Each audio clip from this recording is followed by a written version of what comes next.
ಈ ತಮಿಳ್ನಾಡಿನಲ್ಲಿ ಒಬ್ಬ ಹೆಣ್ಮಗಳು, ಆಕೆ ಹೆಸರು ಅಂಬಿಕಾ ಅಂಥೇಳಿ.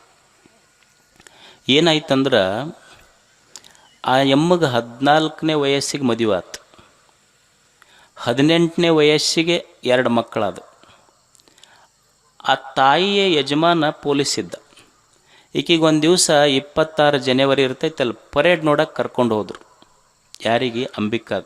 ಈಕೆ 5-6ನೇ ಕ್ಲಾಸ್ ಓದಿದ ಹೆಣ್ಮಗಳು. ಪ್ರಯತ್ನ ಹೆಂಗಿರ್ತದೆ ಜೀವನದಲ್ಲಿ. ಆಕೆಗೆ ಪೊಲೀಸ್ ಪರೇಡ್ ನೋಡಕ್ಕೆ ಕರ್ಕೊಂಡು ಹೋದ. ಯಜಮಾನ ಪೊಲೀಸ್ ಇದ್ನಲ್ಲ, ಪೊಲೀಸ್ ಪರೇಡ್ ನೋಡಕ್ಕೆ ಕರ್ಕೊಂಡು ಹೋದ ತಕ್ಷಣ ಪೊಲೀಸ್ ಪರೇಡ್ ನಡೆದಿತ್ತು. ಒಬ್ಬರು ಕಟ್ಟಿ ಮೇಲೆ ನಿಂತಿದ್ರು ಸಾಹೇಬರು. ಯಜಮಾನ್ ಹಿಂಗೆ ಸಲ್ಯೂಟ್ ಹೊಡ್ಕೊಂತ ಹೋದ. ಅವಾಗ ಈ ಅಂಬಿಕಾ ನೋಡಿದ್ಲು ಅದನ್ನು. ಮನೆಗೆ ಬಂದ ಮೇಲೆ ಗಂಡಕ್ಕೆ ಕೇಳಿದ್ಲು, ಅಲ್ಲ ಕಟ್ಟಿ ಮೇಲೆ ಯಾರೋ ನಿಂತಿದ್ರಲ್ಲ, ಅವರು ನಿನ್ನಂಗಡ್ ಅವರು ಕಾಕಿ ಡ್ರೆಸ್ ಹಾಕ್ಯಾರ, ನೀನು ಕಾಕಿ ಡ್ರೆಸ್ ಹಾಕಿ, ಅವ್ರಿಗೆ ಯಾಕೆ ಸಲ್ಯೂಟ್ ಹೊಡೆದು ನೀನು ಹಿಂಗೆ ನಮಸ್ಕಾರ ಮಾಡಿದೆಲ್ಲ? ಇಲ್ಲ, ಅವ್ರು ನಮ್ಮ ದೊಡ್ಡ ಸಾಹೇಬರು, SP ಅದಾರ ಅವರು. SP ಆಗ್ಬೇಕಂದ್ರೆ ಏನು ಮಾಡಬೇಕು? ಇಲ್ಲ, ಅದಕ್ಕೆ UPSC ಅಂತ ಪರೀಕ್ಷೆ ಇರ್ತೈತಿ, ಓದಬೇಕು. ಅಲ್ಲ, ನಾನು ಓದಿ ಪಾಸ್ ಆಗ್ಬೋದನಂತ ಕೇಳಿದ್ಲಕ್ಕೆ. ತನ್ನುವ 2 ಮಕ್ಕಳದಾವ, ನಾ ಓದಿ ಪಾಸ್ ಆಗ್ಬೋದನ್ನಂತ. ಇಲ್ಲ, ಆಗ್ಬೋದು, ಬಟ್ ನಿಂದು SSLCನೇ ಆಗಿಲ್ಲಲ್ಲ ಅಂದವ ಗಂಡ. ಆಕಿದು SSLC ಸಹಿತ ಆಗಿದ್ದಿಲ್ಲ. ಅವಾಗ ಆಕೆ ಅಂದ್ಲು, ಇಲ್ಲ ನಾನು ಕಟ್ಟಿ ತಗೊಂಡು UPSC ಬರೀತೀನಿ ಅಂದ. ಅಲ್ಲ ನೋಡಿ, ಆಕೆ 10ನೇ ಕ್ಲಾಸ್ ಪಾಸ್ ಆಗಿಲ್ಲ, 5-6ನೇ ಕ್ಲಾಸ್ ಓದ್ಯಾಳ, 2 ಮಕ್ಕಳದಾವ, UPSC ಬರೀಬೇಕು, ಎಕ್ಸಾಮ್ ಬರೀಬೇಕು ಅಂತ ಸಂಕಲ್ಪ ಮಾಡಲು. ನಮ್ಮ ಮನ್ಯಾಗ ತಾಯಂದಿರಿಗೆ 2 ಮಕ್ಕಳಾದು ಅಂದ್ರೆ ನೀವೊಂದು 2 ಕೊಡ ನೀರು ತೊಗೊಂಬ ಅನ್ರಿ. ಅವ್ರೇನಂತಾರೆ, 2 ಸೀಜರಿನಾಗಿ ಅವು ಗೊತ್ತಿಲ್ಲ, ನಮಗೆ ಆಗೋದಿಲ್ಲ ಅದು ಕೆಲಸ ಅಂತಿರ್ತಾರೆ. ಆಕಿ 2 ಮಕ್ಕಳ ತಾಯಿ UPSC ಬರೀಬೇಕು ಅಂತ ಮನ್ಯಾಗ ಕುಂತು SSLC ಬರೆದು ಪಾಸಾದ್ಲು, PUC ಬರೆದು ಪಾಸಾದ್ಲು, ಡಿಗ್ರಿ ಬರೆದು ಪಾಸಾದ್ಲು. ಆಮೇಲೆ ಡಿಗ್ರಿ ಆದಮೇಲೆ 2 ಮಕ್ಕಳನ್ನ ಮನ್ಯಾಗ ಬಿಟ್ಟು ಮಡ್ರಾಸಿಗೆ ಹೋಗಿ ಕೋಚಿಂಗ್ ತೊಗೊಂಡ್ಲು. 1ನೇ ಅಟೆಂಪ್ಟ್ ಫೇಲ್ ಆಯ್ತು, 2ನೇ ಅಟೆಂಪ್ಟ್ ಫೇಲ್ ಆದ ತಕ್ಷಣ ಮನೆಯವ್ರು ಇಲ್ಲಿ ಮಕ್ಕಳು ನೋಡ್ಕೊಳ್ಳೋರು ಯಾರು ಇಲ್ಲ ಅಂತ ಕರೆಯಕ್ಕೆ ಹೋದರು. ಇನ್ನೊಂದು ಅವಕಾಶ ಕೊಡ್ರಿ ಅಂದ್ಲು. 3ನೇ ಅಟೆಂಪ್ಟ್ ಬರೆದ್ಲು, ಫೇಲ್ ಆದ್ಲು. ಮನೆಯವ್ರು ಒತ್ತಾಯ ಮಾಡಾಕತ್ರು, ಇನ್ನೊಂದು ಅಟೆಂಪ್ಟ್ ಕೊಡ್ರಿ ಅಂದ್ಲು. ಅವಾಗ 4ನೇ ಅಟೆಂಪ್ಟ್ ಬರೆದ್ರೆ UPSC ಪಾಸ್ ಆದ್ಲಿಗೆ ಬಾಂಬೆದೊಳಗೆ ಪೊಲೀಸ್ ಕಮಿಷನರ್ ಅದಾಳ ಅಂಬಿಕಾ. ಅಂದ್ರೆ ಮನುಷ್ಯನ ಪ್ರಯತ್ನಕ್ಕೆಲ್ಲವೂ ಸಾಧ್ಯ ಇದೆ, ಪ್ರಯತ್ನ ಮಾಡಬೇಕಲ್ಲ ಜೀವನದೊಳಗೆ. ಅದಕ್ಕೆ ಮನುಷ್ಯ ಕಲಿಯುವುದೇನೆಂದ್ರೆ, ಏನು ಸಣ್ಣ ಪುಟ್ಟ ವ್ಯತ್ಯಾಸಗಳಿರ್ತಾವ, ಸೋಲಿಲ್ಲದ ಜೀವನವನ್ನು ಕಟ್ಟಬೇಕಾಗ್ತೈತೆ. ಮನುಷ್ಯ ಪ್ರಯತ್ನ ಮಾಡಬೇಕು. ಕುರುವನ್ನೇ ವೇಹ ಕರ್ಮಾಣಿ ಜಿಜೀವಿಷೇತ್ ಶತಂ ಸಮಾಹ. ಮನುಷ್ಯ ಜೀವನದಲ್ಲಿ ಪ್ರಯತ್ನಗಳನ್ನು ಮಾಡ್ಕೊತ ಹೋಗಬೇಕು, ಚಲೋ ಕೆಲಸ ಮಾಡ್ತಿರಬೇಕು.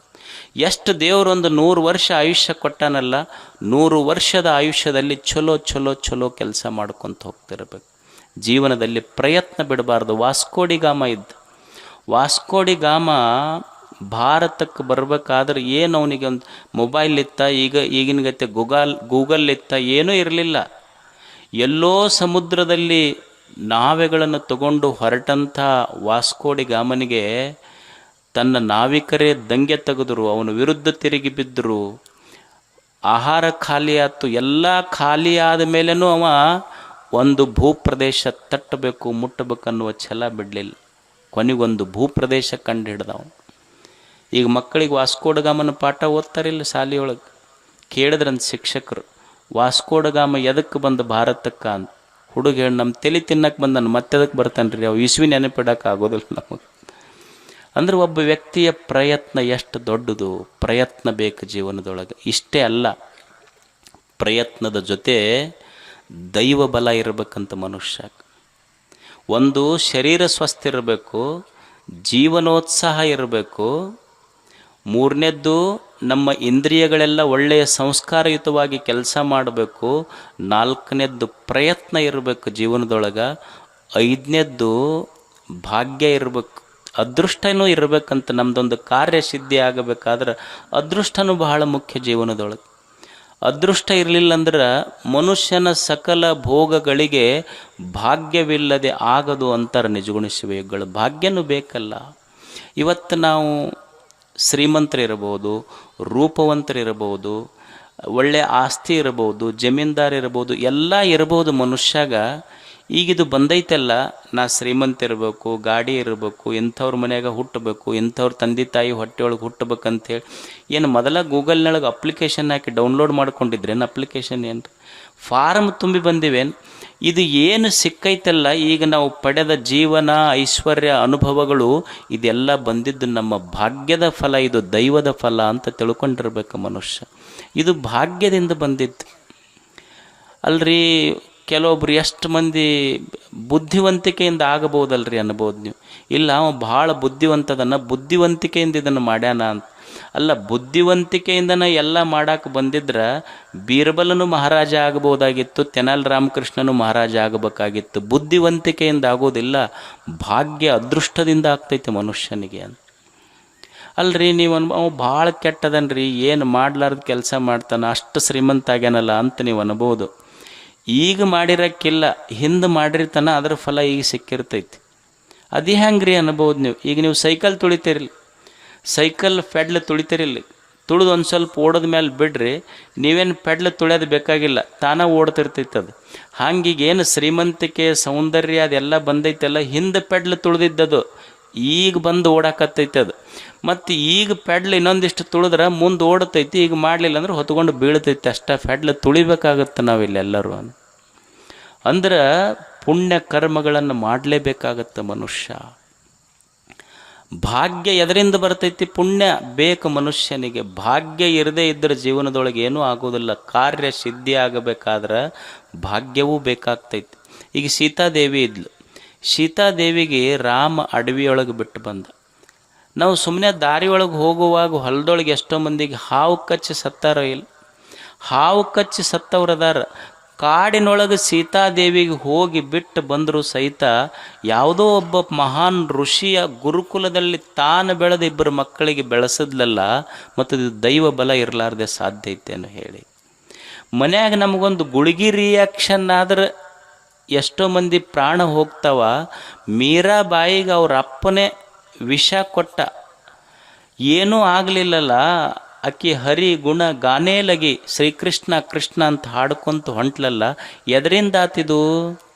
ಎದರಿಂದಾತು ಅಂದ್ರೆ ದೈವ ಬಲದಿಂದಾತು. ನಿಮಗೊಂದು ಘಟನಾ ನೆನಪಿರಬಹುದು. ನಮ್ಮಲ್ಲಿ ಒಂದು ವಿಮಾನ ಯುದ್ಧ ಬೇರೆ ಶತ್ರು ದೇಶದ ಮೇಲೆ ಹೋಯ್ತು. ಯುದ್ಧ ವಿಮಾನ ಕೆಳಗೆ ಬಿತ್ತು. ಕೆಳಗೆ ಬಿದ್ದ ಮೇಲೆ ಶತ್ರು ದೇಶದ ಸೈನಿಕರು ಅವನು ಸುತ್ತುವರೆದು ಬಂದೂಕ್ ಹಿಡಿದ್ರು. ಕೊನೆಗೆ ಆ ದೇಶದ ಬಾರ್ಡರ್ ಬಿಟ್ಟು ಹೊರಗೆ ಬರುವಾಗ ಯುದ್ಧದ ವಿಮಾನದಿಂದ ಮ್ಯಾಲಿಂದ ಕೆಳಗೆ ಬಿದ್ದರೂ ಸಹಿತ ಏನೂ ಆಗಲಾರ್ದಂಗೆ ಹೊರಗೆ ಬಂದನಲ್ಲ, ಅಭಿನಂದನ್ ಕಮಾಂಡರ್. ಎದರಿಂದ ಬಂದ ಅಂದ್ರೆ ದೈವ ಬಲದಿಂದ ಬಂದ ಮನುಷ್ಯ. ದೈವದ ಬಲನೂ ಬೇಕಾಗ್ತೈತಲ್ಲ. ನಾವು ಸುಮ್ಮನೆ ಗಾಡಿ ಬಚ್ಚಲ್ದಾಗ ಬಿದ್ದು ಎಷ್ಟೋ ಪ್ರಾಣ ಕಳ್ಕೊಂಡವ. ಯುದ್ಧ ವಿಮಾನದಾಗಿಂದ ಬಿದ್ದನು ದೈವ ಹೋಗಲಿಲ್ಲ ಅಂದ್ರೆ ಮತ್ತೆ ದೈವ ಬೇಕಲ್ಲ ಮನುಷ್ಯಾಗ. ಅದಕ್ಕೆ ಮನುಷ್ಯನಿಗೆ ದೈವ ಬಲ ಬೇಕು. ಮತ್ತು ನಾ ಏನು ಪುಣ್ಯ ಮಾಡಿರ್ತೀನಿ ಇಟ್ ರಿಟರ್ನ್ಸ್.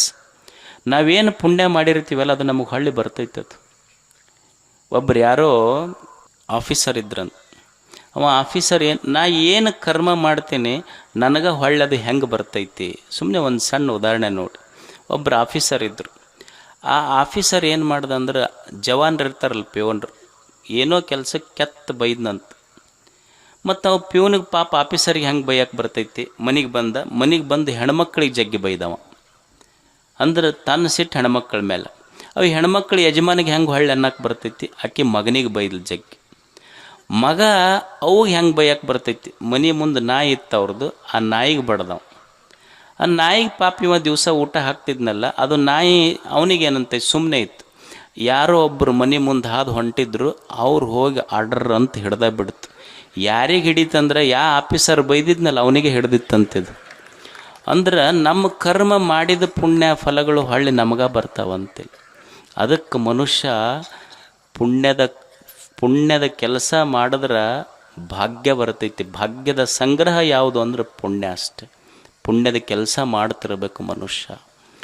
ಈಗ ನೀವು ನೋಡ್ರಿ, ಕುರಿ ದೊಡ್ಡಿ ಇರ್ತಾವೆ ನೋಡಿರಿ, ಇಲ್ಲಿ ಕುರಿ ದೊಡ್ಡಿ. ಪುಣ್ಯದ ಕೆಲಸ ಹೆಂಗೆ ಫಲ ಕೊಡ್ತೈತಿ ಅಂದ್ರೆ, ಕುರಿ ದೊಡ್ಡಿ ಇರ್ತಾವೆ. ಅಮಾವಾಸ್ಯೆ ದಿವಸ ಕತ್ತಲಿರ್ತೈತಿ.